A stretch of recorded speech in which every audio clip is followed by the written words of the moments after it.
한국에 한 여인이 살고 있었는데요. 어머니가 편찮은 어머니를 둔 그런 여성이었습니다. 그런데 어느 날 어머니가 집에 보이질 않아서 하루 종일 찾았는데 저녁 늦게까지 어머니가 들어오시지 않는 겁니다. 어머니가 아마 지병이 있으셨던 것 같아요. 그래서 너무 걱정이 돼서 어머니 전화번호로 전화를 급하게 걸었습니다. 밤중에 전화를 걸었는데 어머니가 받으셔야 되는 그 전화를 어머니가 받지 않고 모르는 남자가 전화를 받는 겁니다. 번호를 확인했는데도 그 번호가 그 남자는 자기의 것이라고 하는 거죠. 분명히 자기 어머니의 번호인데 그래서 굉장히 당황을 하면서 어머니의 전화를 당신이 주웠으면 그걸 돌려줘야 된다라고 우기기 시작합니다. 그런데 이 남자는 사실 이 여자와 이런 실갱이를 할 만한 그런 상황이 아니었습니다. 이 남자는 공교롭게도 그 당시에 자기의 딸이 납치당해서 이렇게 남들과 이렇게 이런 일상적인 전화를 할 수 있는 상황이 아니었고요. 그 납치범의 전화를 기다리고 있는 그런 상황이었던 것이죠. 그런데 이 여자가 전화를 해가지고 자기 엄마의 전화니까 내놓으라고 하는 그런 드라마 같은 이야기가 아니라 실제 드라마의 이야기입니다. 이 드라마의 제목은 카이로스라는 제목입니다. 이 드라마는 공교롭게도 이 남자는 한 달 뒤를 살고 있고 이 여자는 한 달 전을 살고 있습니다. 그래서 이 여자가 하루에 딱 한 번 10시 33분에 1분 동안만 전화를 걸면 미래에 있는, 이 여자 입장에서 보면 미래고요, 남자 입장에서 보면 과거죠. 로 전화 통화를 서로 할 수 있는 상황이 되는 말도 안 되는 드라마를 만들어서 한국에서 방영을 했습니다. 지금 아마 종영된 것 같고요. 제가 조금 전에 말씀드린 그 내용은 인터넷에 나와 있는 줄거리의 첫 부분을 제가 조금 그냥 말로 만들어낸 내용입니다. 왜 그랬는가 하면 그 제목 때문에 그렇습니다. 이 드라마가 왜 하루에 한 번 10시 33분에 1분 동안만 자기의 인생을 바꿀 수 있는, 잃어버린 엄마를 찾을 수 있고 이쪽은 잃어버린 딸을 찾아낼 수 있는 그 찬스가 되는 딱 1분, 그 시간을 주제로 하는 드라마를 왜 카이로스라는 이름으로 줬는가 하는 것이죠. 이 카이로스라는 단어는 헬라어입니다. 다시 말씀드리면 고대 그리스 사람들이 사용하던 랭귀지입니다. 고대 그리스 철학을 보시면 시간에 대한 개념이 두 가지가 등장하는데, 하나는 크로노스라는 시간입니다. 이 크로노스라는 시간은 뭔가 하면 그냥 흘러가는 시간입니다. 여러분들이 그냥 이렇게 살면서 지금 제가 시계를 안 바꿔놨는데 지금 1시 20분 그렇게 됐으면 1시 20분 지금 이렇게 흘러가고 있는 이 시간들, 이거를 보통 크로노스라고 이야기합니다. 그런데 그리스 철학에서 이렇게 흘러가는 시간 중에 어떤 특별한 기회가 되어지는 또는 특별한 의미가 있는 그 시간은 따로 구별해서 크로노스라고 부르지 않고 카이로스라고 부릅니다. 왜 그러는가 하면 그리스 신화에 보시면 이 카이로스라는 그리스 신이 등장합니다. 여러 신들이 많이 나오는데 그 중에 카이로스라는 신이 등장합니다. 이 카이로스라는 이 신은 외모가 저랑 완전히 반대로 생겼습니다. 어떻게 생겼는가 하면 저는 여기 숱이 별로 없고 옆에랑 뒤에 숱이 많은데 그 카이로스라는 그 신은 여기에 숱이 잔뜩 있고 뒤에는 대머리입니다. 그래서 이 카이로스를 우리나라 말로는 기회의 신이라고 부릅니다. 이게 무슨 말인가 하면 기회라는 것은 자기 앞에 있을 때는 움켜잡을 수 있는데 일단 지나가고 나면 버스는 떠났다고 앞만 잡으려고 해도 뒤에 머리카락이 없어서 못 잡는 것 같은 그의 모습을 가지고 이 신이 어떤 신인가를 설명해 놓은 것이죠. 그게 바로 카이로스라는 신인데요. 그게 바로 기회라는 것입니다.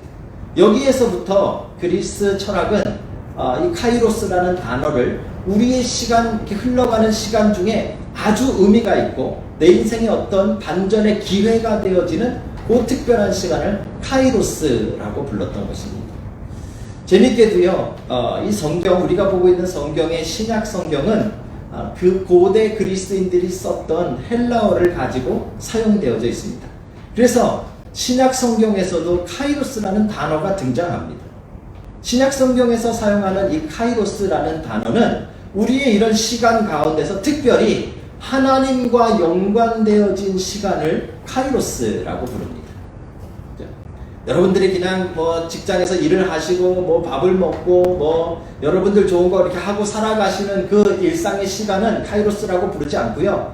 그 중에서 여러분 하나님과 연관되어져 있는 어떤 좀 특별한 시간들, 의미 있는 시간들을 카이로스라고 불렀다라는 것이죠. 그게 성경에 나와 있는 카이로스라는 그 단어의 의미입니다. 예수님의 제자들이 그냥 크로노스의 인생을 살고 있었습니다. 어떤 사람은 어부였고요. 어떤 사람은 뭐 세리였고요. 뭐 어떤 사람은 그냥 각자의 직업이 있는 사람들이었습니다. 그 당시의 사람들은 대부분 직업을 어떻게 선택하는가 하면 대학을 나오고 전공에 따라서 선택하는 것이 아니라 아버지가 했던 일을 그대로 합니다. 그 가정이 아버지가 어부였으면 아들도 어부가 되는 겁니다. 세베대라는 사람이 어부였으니까 그의 아들 야고보와 요한이 어부가 되는 것이죠. 그죠? 그런 크로노스의 인생을 12명의 제자들이 살고 있었는데 이들의 인생에 예수님을 만나게 됩니다. 그래서 이들의 인생이 완전히 바뀌어버리는데 어떻게 바뀌는가 하면 자신들이 살던 어부의 일을 그냥 버려두고 자신들의 동네를 버려두고 자신들이 하던 일도 버려두고 자신들의 가정도 버려두고 예수님과 함께 하나님의 나라를 만드는 일에 뛰어들어서 그들의 인생이 바뀌게 되는 것이죠. 그래서 지금 몇 년간을 예수님을 따라서 전국을 돌면서 이곳저곳을 다니면서 하나님 나라 복음을 선포하는 일에 제자들이 동참했던 것입니다.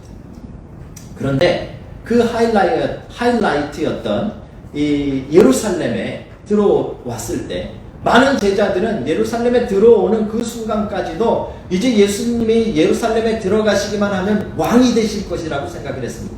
그리고 로마를 정복하고 자신들도 하나님의 나라를 하나씩 띄워받아서 통치하는 분봉왕 정도가 될 것이라는 생각을 하고 있었던 것이죠.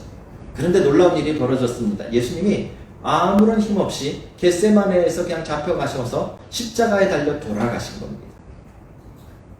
제자들의 인생은 또다시 한번, 제자들의 시간은 또다시 한번 바뀌게 되어집니다. 다시 의미가 없는 시간이 되어져 버렸습니다. 지금까지 난 뭐 한 건가? 지금까지 나는 뭐 하며 살았나? 예수님이라는 사람을 기대하고 그 사람이 메시아인 줄 알고 지금까지 몇 년간을 쫓아다녔는데 결국 결론이 이건가? 하는 순간이 오늘 요한복음 20장에 이루어지고 있는 것입니다. 그 모습을 요한복음 20장에서는 어떻게 이야기하고 있는가 하면 제자들이 한 군데 모여 있었고 문들이 다 닫혔더라 라는 표현으로 설명하고 있습니다. 이것은 무엇을 의미하는가 하면 제자들은 이제 뭘 해야 될지도 모르겠고 어디로 가야 할지도 모르겠고 무서워 죽겠고 겁나고 낭망하고 원망스러워 그런 모습으로 그 자리에 모여 있었다는 것이죠. 그때 예수님이 부활하신 예수님이 다시 그들의 시간 속으로 찾아오는 것입니다. 그리고 말씀하십니다. 너희에게 평강이 있을지어다. 사실 이 표현은 유대인들이 그냥 인사하는 샬롬이라는 표현입니다. 예수님께서 그렇게 그들과 인사를 하시고 나서 특이하게도 예수님의 부활의 증거를 보여주십니다. 손에 못자국과 그리고 허리에 창자국을 보여주시면서 내가 바로 죽었던 그 예수임을 그 제자들에게 보여주셨다는 것이죠. 이건 놀라운 사건입니다. 여러분, 누군가가 한 사람을 죽어라고 쫓아다니고 그 사람이 정말 메시아일 거라고 믿고 따라갔는데 그 사람이 죽음으로 말미암아 모든 것이 끝난 줄 알았었는데 그가 살아나서 자기의 손에 못자국을 보여주고 죽음을 이긴 것을 직접 보여줬다면 이건 대단한 일이 일어날 것이죠. 제자들의 인생은 또 다시 한번 바뀌게 되는 것입니다. 하나님의 나라가 이제 곧 이루어지겠구나. 뭔가가 벌어지겠구나. 그래서 그들의 인생이 바로 그 순간에 카이로스가 되는 것입니다. 그 낭망의 순간에, 그 좌절의 순간에, 그 문 닫혀 있고 그 안에서 두려워 떨고 있었던 순간에 부활하신 예수님이 찾아오셔서 그 안에 들어오셔서 그 부활하신 예수님을 만남으로써 그들의 인생의 시간이 다시금 바뀌게 되어지는 순간을 요한이 지금 그리고 있는 것입니다. 그런데 참 재미있는 일이 있습니다. 그렇게 가룟 유다는 자살을 했고요. 나머지 11명이 다 그렇게 만나는 줄 알았는데 한 명이 딱 빠지고 10명이 예수님을 그렇게 만났습니다. 한 명이 누가 빠졌는가 하면 도마라는 사람이 빠진 것이죠.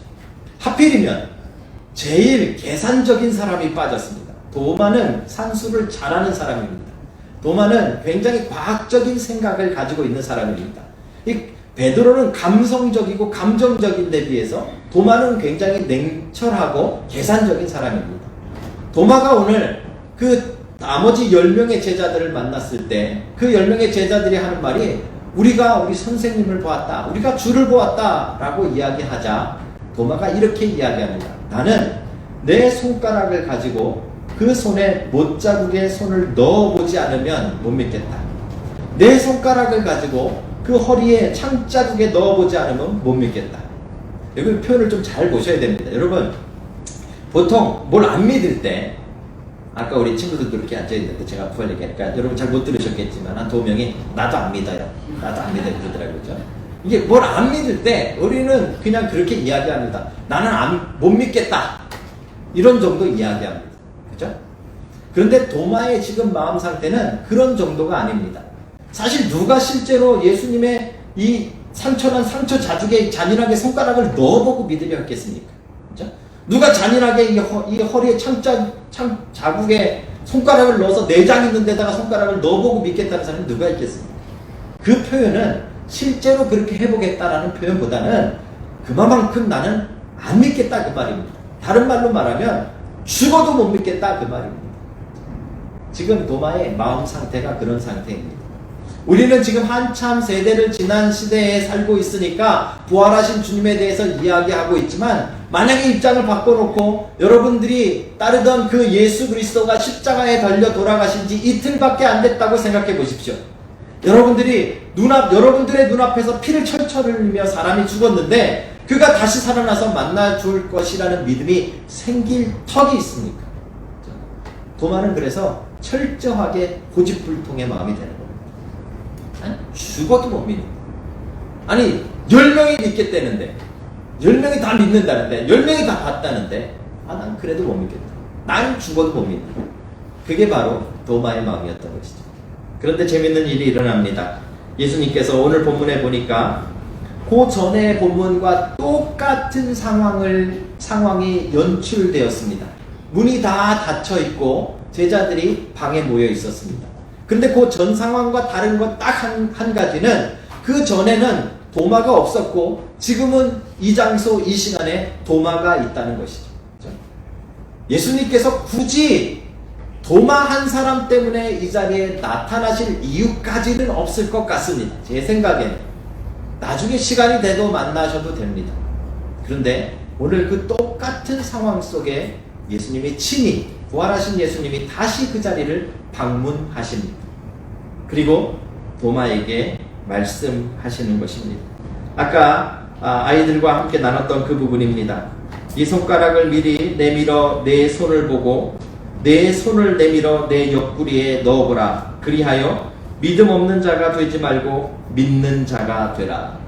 이 도마에 대한 유명한 사진이 하나 있는데요. 그림이 있는데요. 바로 이거죠. 제가 굉장히 못마땅해하는 그림입니다. 실제로 도마가 저렇게 손가락을 예수님 살 속에 상처 속에 집어넣었다라는 기록은 성경에 없습니다. 아까도 말씀드렸듯이 그 표현이 진짜로 넣어봐야지 믿는다라는 그런 표현은 아니었기 때문에 그렇죠. 그의 마음이 난 죽어도 못 믿겠다 했던 것이기 때문에 실제로 죽어도 못 믿겠다 그랬는데 그분이 나타나서 보여주셨다면 믿어야 되지 않겠습니까? 그렇죠? 도마는 믿게 됩니다. 그래서 도마가 그 다음에 한 고백이 바로 그것입니다. 나의 주님이시요 나의 하나님이시니이다. 성경에 도마가 만져봤다라는 표현은 없지만 도마가 믿었다라는 표현은 있습니다. 바로 이 표현입니다. 나의 주님이시요 나의 하나님이시니이다. 여러분 이게 얼마나 대단한 고백인가 하면 지금 부활했던 어쨌든지 간에 자기 눈앞에 보이는 인간의 형태를 가진 사람을 향해서 내 하나님이라고 고백하는 것은 엄청난 고백입니다. 그 당시에 유대인들로서는 도저히 상상할 수 없는 고백을 도마가 지금 예수 그리스도에게 하고 있는 것이죠. 나의 하나님이 되십니다. 라고 이야기하는 것이죠. 이야기가 사실 이렇게 끝나면 참 좋을 것 같습니다. 이렇게 여러분들도 도마처럼 못 믿지 말고 예수님을 믿는, 부활하신 주님을 믿는 여러분 되시면 좋겠습니다 라고 이렇게 멋있게 끝나면 좋을 텐데, 사실 제가 마음에 안 들었던 구절은 그 다음 구절입니다. 그 다음 구절에 이렇게 이야기하십니다.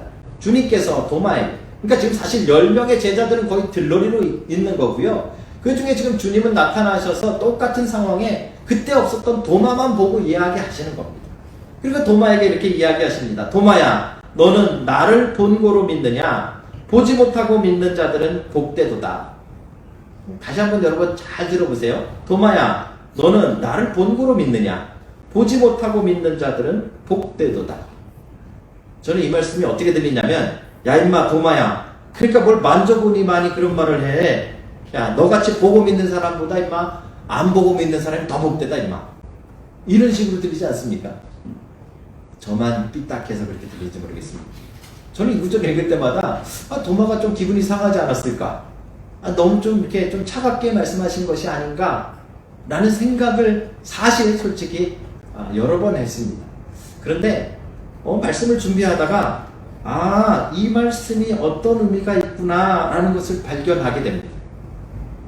여러분, 이 말씀 때문에 도마의 인생이 이제 크로노스에서 카이로스의 인생으로 바뀌어버립니다. 이 말씀은 단순히 도마를 나무라는 말씀이 아니라 도마의 새로 바뀌는 카이로스의 시간이 어떤 방향으로 무엇을 향해 어떻게 살아야 하는가를 분명하게 말씀하여 주신 것이죠. 도마에게만 해준 말씀입니다. 그리고 도마는 저와 다르게 이것을 알아듣습니다. 그리고 도마의 인생은 이제 이 부활하신 주님을 만난 다음에 완전히 180도 달라지게 되는 것입니다. 제가 얼마 전에 이것저것 정리를 하다가 돈 될 만한 걸 좀 다 팔아야겠다 이런 생각이 들어서 저희 집에 오랫동안 예전에 교회 저희 이 음향시설 없을 때도 사용하던 오래된 음향 믹서기가 하나 있습니다. 이거라도 한번 돈 되면 팔아봐야겠다 해서 올렸는데 이렇게 인기가 없더라고요. 페이스북에 올렸는데 이렇게 관심 있는 사람도 없고, 그런데 한참 만에 어떤 사람이 관심을 보였습니다.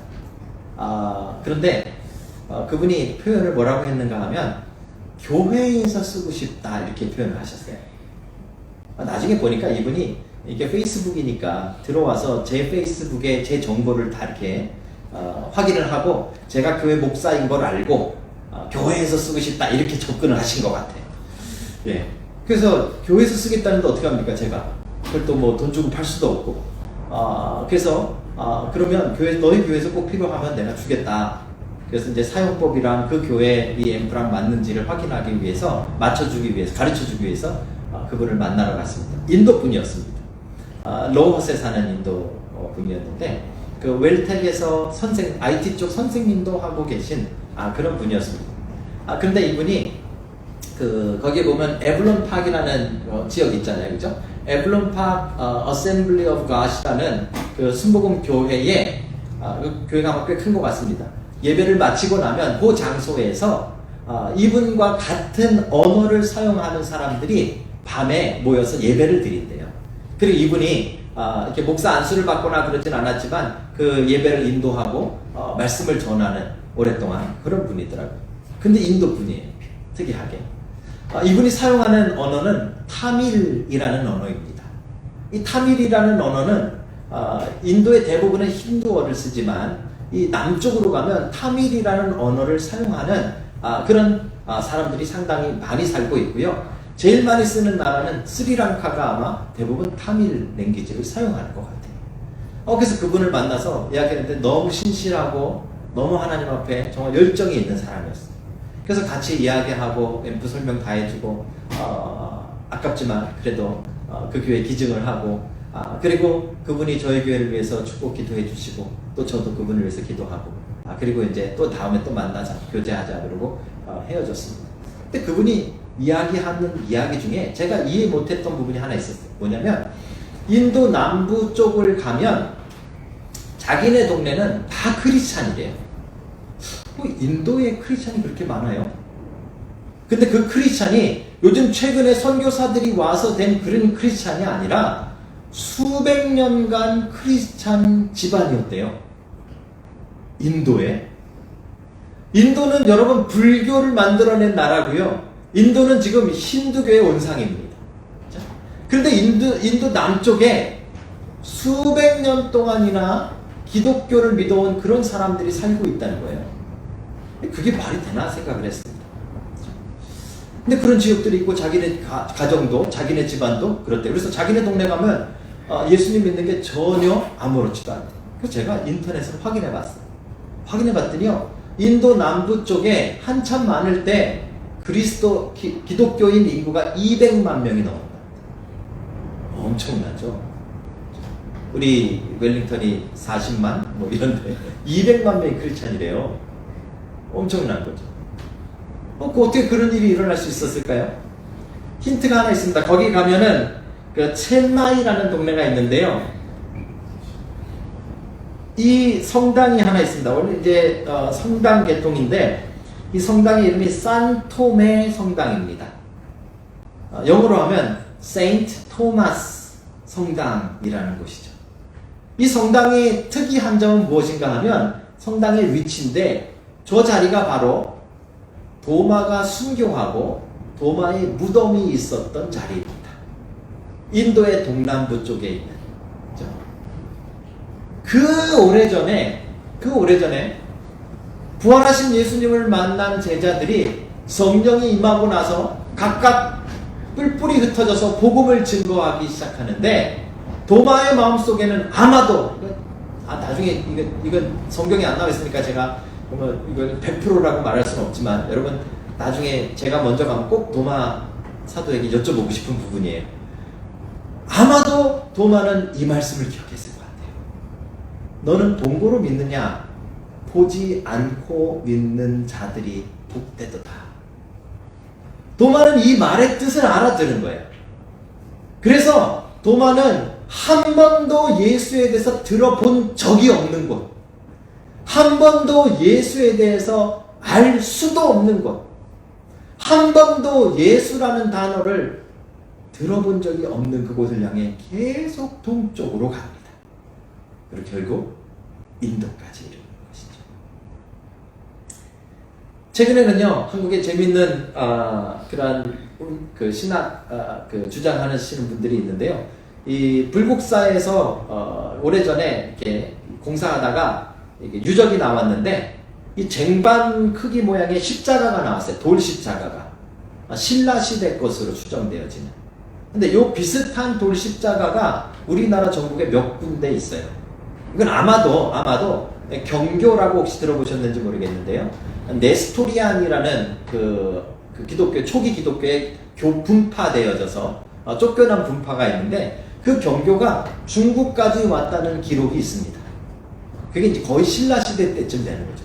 그리고 그때 그 기독교가 이미 조선 시대가 아니라 신라 시대에 들어왔을 것으로 추정되어지는 그런 자료들이 여러 개 있다는 것이죠. 여러분, 이 대한민국은요, 이 팔레스타인에서부터 따지면 엄청 먼 거리입니다. 어떻게 여기까지 복음이 들어올 수 있을까요?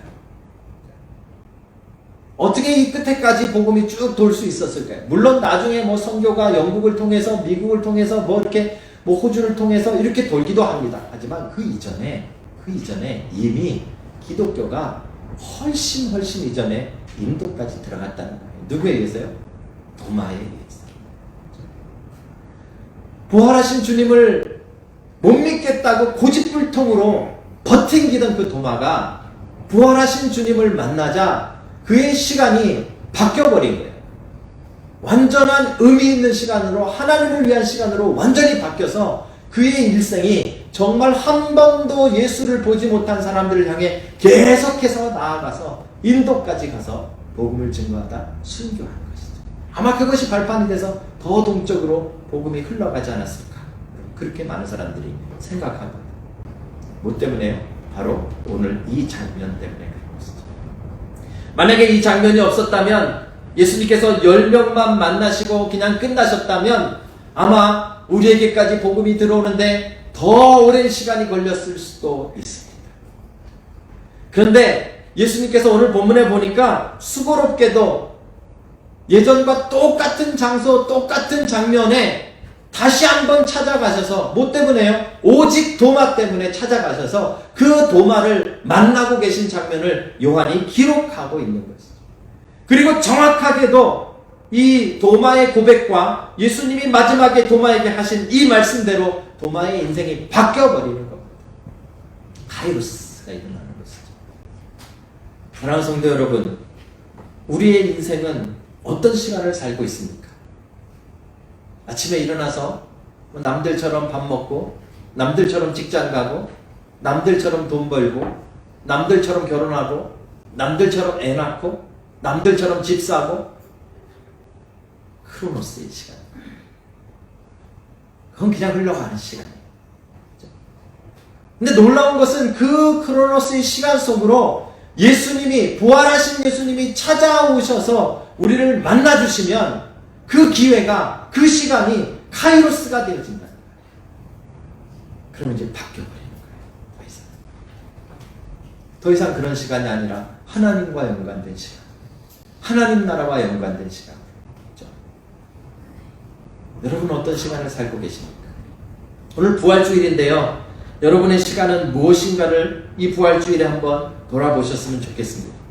여러분은 계속해서 의미 있는 시간들을 만들어가고 계십니까? 여러분 인생에 하나님이 나의 주인이시오, 나의 하나님이시오 라는 고백으로 가득 찬 그 시간들을 보내고 계십니까? 하나님을 위해서 여러분들이 무엇을 먹고 또 무엇을 마시고 또 무엇을 하고 고민하고 계십니까? 아니면 그냥 남들 하는 거, 다른 사람도 집 사니까 나도 집 사고, 다른 사람도 결혼하니까 나도 결혼하고, 다른 사람이 돈 버니까 나도 돈 벌어보고, 쟤보다 조금 더 벌고, 쟤보다 조금 더 큰 집 사고, 쟤보다 조금 더 좋은 직장 가고, 혹시 그 시간 속에서 헤매고 계시지 않습니까? 그 시간은 끝이 없습니다.